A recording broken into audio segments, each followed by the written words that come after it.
Welcome to Zen Study. My name is Naval and today we will discuss about budget. Budget का जो relevance है from UPSC point of view, बार बार इस topic से question पूछे जाते हैं. बजट, टैक्सेशन और जो रिलेटेड टॉपिक्स है ये आपके प्रीलिम्स एग्जाम के पॉइंट ऑफ व्यू से बहुत ही ज़्यादा इंपॉर्टेंट है. तो आज हम डिस्कस करेंगे बजट. सबसे पहले हम जानते हैं what is fiscal policy. What is fiscal policy?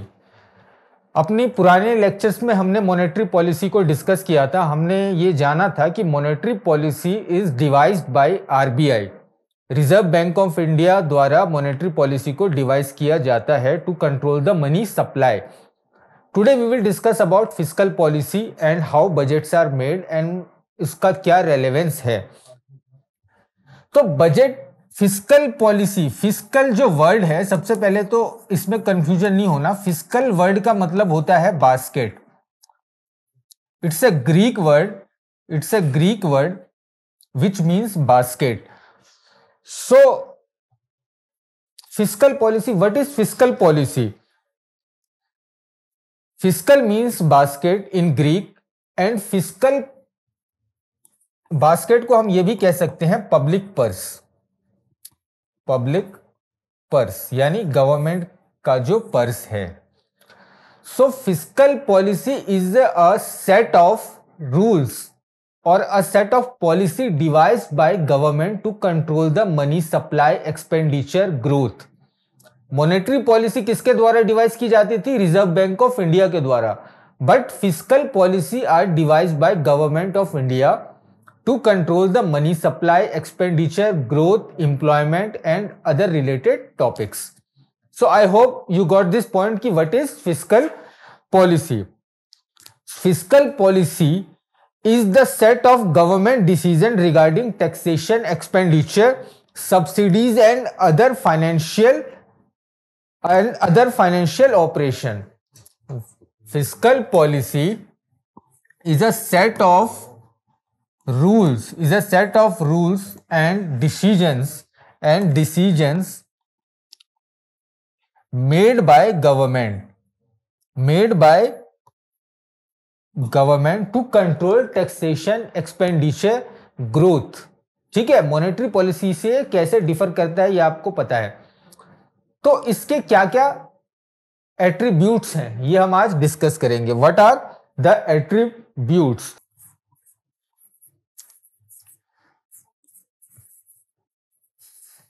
Fiscal policy are set of decisions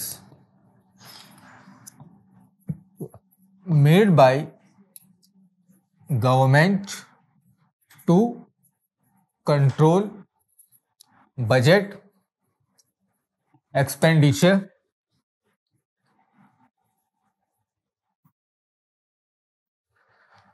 growth, employment etcetera. Now हम इन जितने भी ये सारे एट्रीब्यूट्स हैं इसको ब्रीफ में थोड़ा डिस्कस करते हैं कि फिस्कल पॉलिसी के द्वारा ये कैसे इन्फ्लुएंस होते हैं. ठीक है, फिस्कल पॉलिसी के द्वारा ये कैसे इन्फ्लुएंस होते हैं. तो employment, when I talk about employment,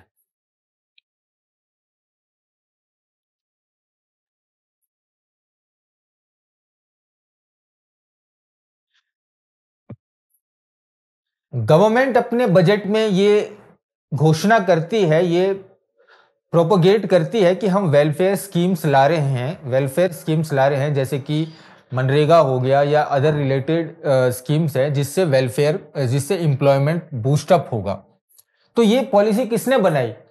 ये पॉलिसी गवर्नमेंट ने बनाई, जिसके द्वारा इनडायरेक्टली एम्प्लॉयमेंट इन्फ्लुएंस हो रहा है. यानी 100 डेज का एम्प्लॉयमेंट मिल रहा है तो एम्प्लॉयमेंट इन्फ्लुएंस हो रहा है through government policy. So we can say government can influence the employment through their fiscal policy, through their fiscal measures. Now to fight inflation, to fight inflation,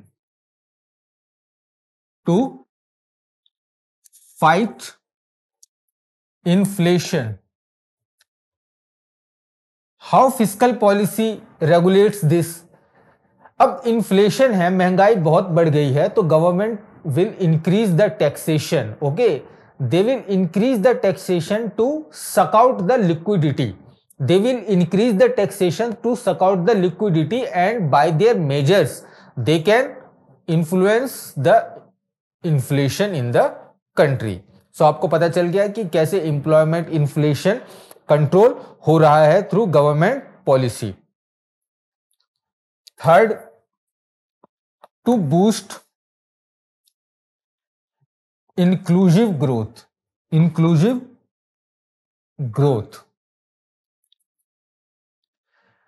now government अपने measures, अपने budget speech में ये बोल सकती है कि अगर कोई इंडस्ट्रियलिस्ट किसी बैकवर्ड एरिया में, बैकवर्ड स्टेट में अगर वो प्लांट लगाएगा, if he want to set up a plant और their manufacturing unit in a backward state और backward area, they will get tax rebate. They will get tax rebate. So through these measures they can influence the inclusive growth. Okay, they can influence the inclusive growth also. And various, these are not inclusive list, these are not exclusive list. ठीक है, बहुत सारे, जैसे जैसे question आएगा आपको prompt thinking करना है कि क्या क्या हो सकता है गवर्नमेंट के मेजर्स के थ्रू इंडिया में। ठीक है, इंडिया में गवर्नमेंट के मेजर्स के थ्रू देयर फिस्कल पॉलिसी क्या क्या चीजें हो सकती है। ठीक है, टू बूस्ट कंजप्शन ऑल्सो, जैसे मैंने यहां बोला है टू बूस्ट इन्फ्लेशन, तो हम ये भी बोल सकते हैं to boost consumption. How? By giving tax rebate. जैसे कि इस बारी के जो बजट में है, इस बारी का जो बजट है उसमें 12 लाख तक कोई नो टैक्स बोला गया है कि 12 लाख तक कोई टैक्स नहीं मिलेगा। इससे क्या होगा, जो मिडिल क्लास है उनके पास डिस्पोजेबल इनकम काफ़ी रहेंगी और उससे वो कंजम्पशन को ड्राइव कर सकते हैं, तो इनडायरेक्टली मैन्युफैक्चरिंग को उससे फायदा होगा and the GDP will rise. Okay, the money supply will increase, so it will add up to the economic growth. Okay, ठीक है। अभी एक क्वेश्चन आया था कि यूपीएससी में कि फिस्कल पॉलिसी मींस, ठीक है, डायरेक्टली यही पूछ लिया गया था। तो एक स्टेटमेंट उसमें था कि गवर्नमेंट के द्वारा जो पॉलिसी, टैक्सेशन, एक्सपेंडिचर का जो दे मेक देयर पॉलिसी, उसको फिस्कल पॉलिसी बोला जाता है। तो अगर आपको पता होता तो डायरेक्टली आप उसमें लगा सकते हैं। ठीक है, अब हमने जहां से स्टार्ट किया था बजट समझाने के लिए फिस्कल पॉलिसी समझाना बहुत जरूरी था। तो budget, what do you mean by budget? So budget is an annual financial statement. In very simple word, annual financial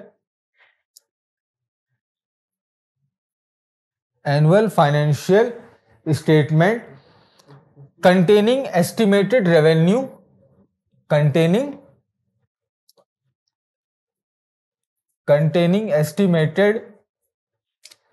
revenue and expenditure।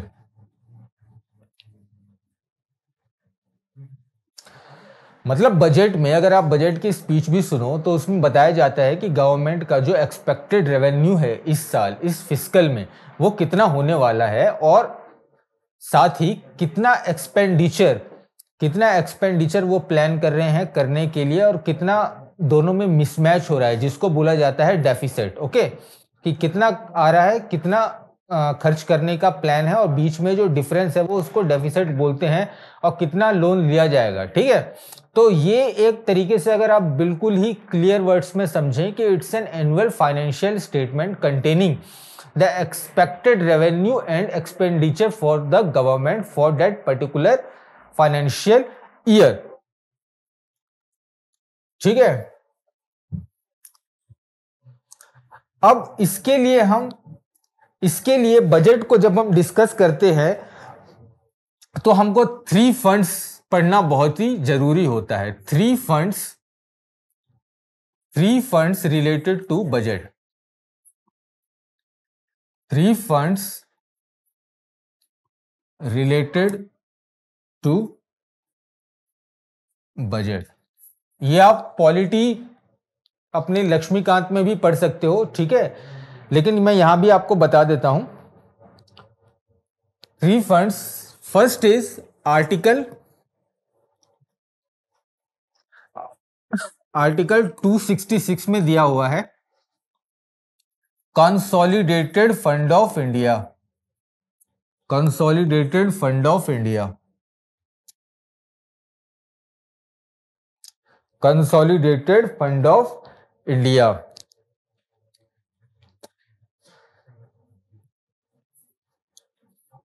इसको आप ऐसे समझ सकते हैं कि ये गवर्नमेंट का एक अकाउंट है, ठीक है. गवर्नमेंट के पास भी जो पैसे आते हैं, वो किसी अकाउंट में ही जाते होंगे, किसी फंड में ही जाते होंगे. उन्हीं फंड को हम डिस्कस कर रहे हैं. तो आर्टिकल 266 में कंसोलिडेटेड फंड ऑफ इंडिया है. इसमें कौन कौन से पैसे आते हैं? इसमें आते हैं जो भी गवर्नमेंट टैक्स रेज करती है, ठीक है, जो भी गवर्नमेंट टैक्स रेज करती है, जैसे कि इनकमिंग टैक्सेस, उससे जितना भी पैसा रेज हुआ है वो इस फंड में आता है, ठीक है. लोन रेज्ड, गवर्नमेंट बाहर से लोन भी लेती है अपने डेफिसिट को भरने के लिए, तो लोन रेज्ड वो भी इस फंड में ही आता है वो पैसा. Now loans recovered, this money also come in consolidated fund of India, ठीक है. This money also come in consolidated fund of India. अब ये आप सोचो कि कंसोलिडेटेड फंड ऑफ इंडिया में से अगर पैसे निकालने हैं तो गवर्नमेंट को परमिशन चाहिए from parliament to withdraw money from consolidated fund of India. Parliament permission is needed. Parliament permission is needed. Parliament permission is needed to withdraw.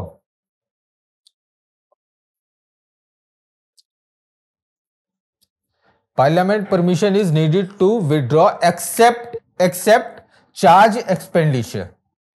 Except charge expenditure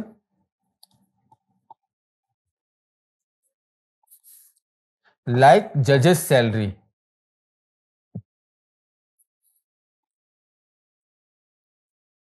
ये हम YouTube की सीरीज कर रहे हैं, इसमें तो मैं आपको एक नटशेल में बता रहा हूं कोई चीजें. जब हम अपनी फुल सीरीज करेंगे उसमें मैं आपको सारी चीजें बताऊंगा कि what do you mean by charge expenditure and expenditure made on consolidated fund of India.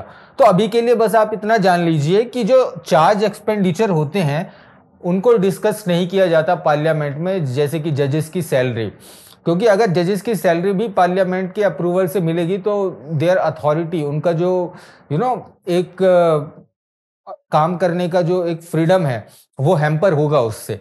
इसीलिए चार्ज एक्सपेंडिचर जो होते हैं, जो भी कुछ पर्टिकुलर पोस्ट होते हैं जैसे कैग, सुप्रीम कोर्ट जजेस, हाई कोर्ट जजेस, उनको डिस्कस नहीं किया जाता. वो डायरेक्टली इस फंड से विड्रॉ हो जाते हैं. लेकिन उसके अलावा अगर कोई भी फंड, कोई भी पैसा विड्रॉ करना है कंसोलिडेटेड फंड ऑफ इंडिया, तो parliament permission is needed. Okay, next we will discuss about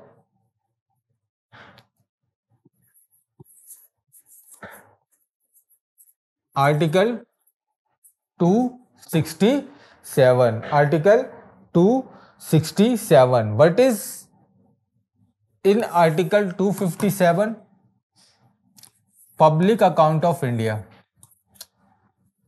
Public account of India.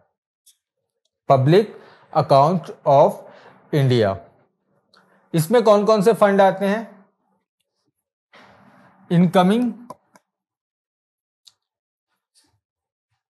Incoming money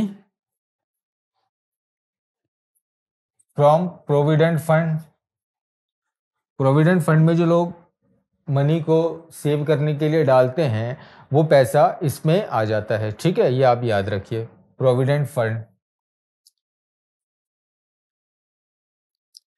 how savings, savings, ठीक है, स्मॉल सेविंग्स,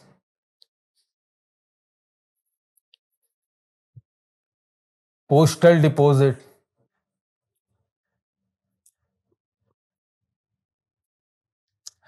ये सब जो पैसे हैं वो इस वाले फंड में आ जाता है, ठीक है।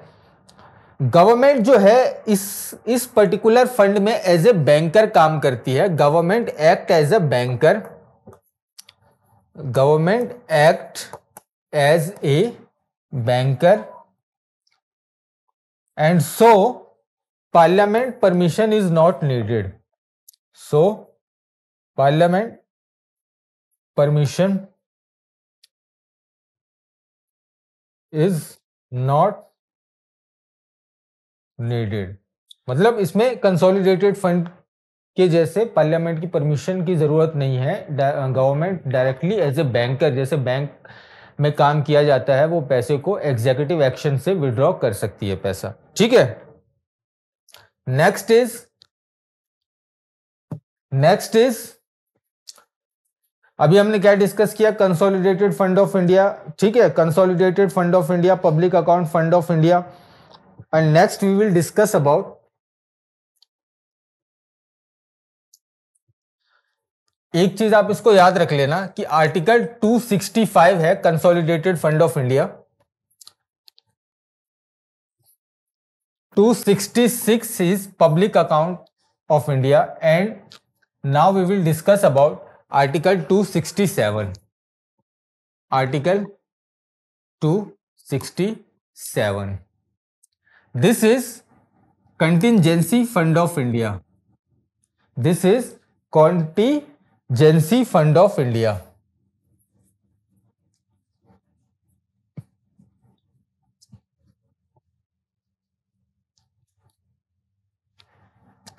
This is contingency fund of India. So what do you mean by contingency fund of India? As the name suggests, contingency meaning unforeseen event, unforeseen events. मान लो कभी डिजास्टर आ गया, ठीक है, या अर्थक्वेक आ गया, उस केस में अगर एक सब्सटेंशियल सम की जरूरत पड़ेगी तो वो इस फंड से निकाला जा सकता है। ये फंड किसके कंट्रोल में रहता है? Held by finance secretary, held by finance secretary who is an IAS under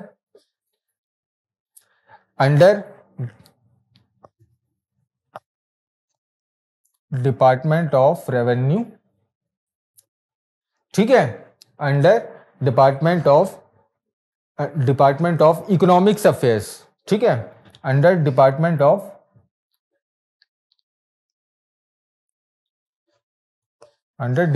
of economic affairs. किसके बिहाफ पे? On behalf of president, on behalf of president, ठीक है। तो जो कंटिंजेंसी फंड है वो अनफोर्सीन इवेंट्स में यूज किया जाता है, and it's held by finance secretary who is an IAS officer under department of economic affairs on behalf of president of India. अब कंटिंजेंसी फंड ऑफ इंडिया के बारे में एक और चीज याद रख लीजिए, कंटिंजेंसी फंड ऑफ इंडिया के बारे में एक और चीज याद रख लीजिए कि इनिशियली इसकी लिमिट थी 500 CR, ठीक है, इनिशियली इसकी लिमिट थी 500 CR, लेकिन now increase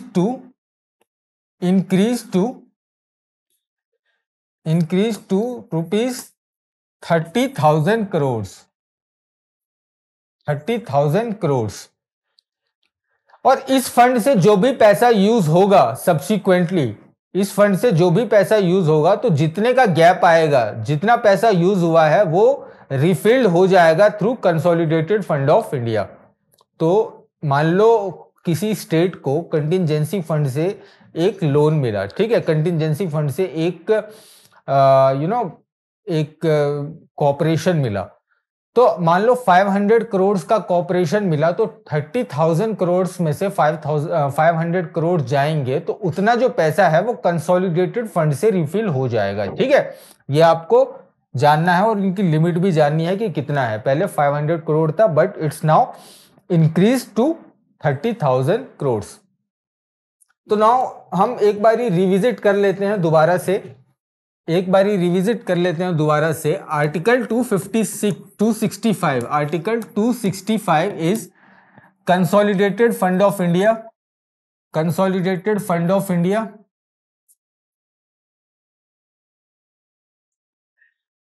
government permission is required, no, parliament permission is required to withdraw. Parliament permission is required to withdraw.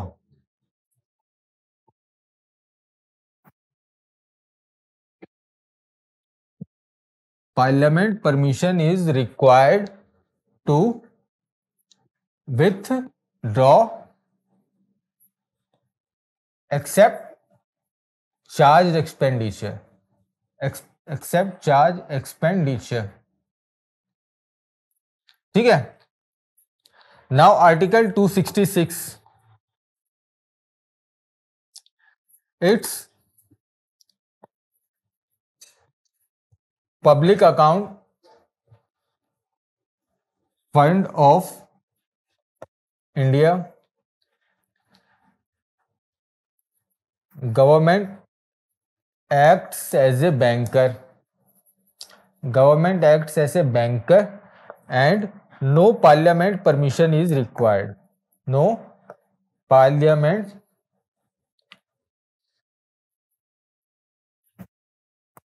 permission is required to withdraw.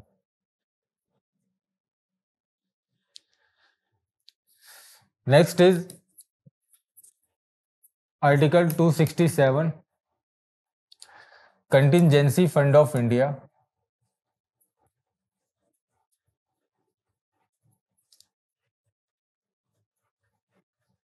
Held by Finance Secretary under Department of Economic Affairs, ठीक है। Contingency fund of India is held by finance secretary under department of economic affair on behalf of president,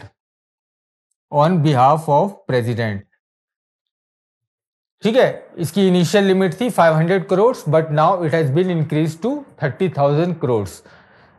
if money is used from this account for any purpose, then the vacant money is refilled through consolidated fund of India consequently, ठीक है। तो ये चीज आपको ध्यान रखना है।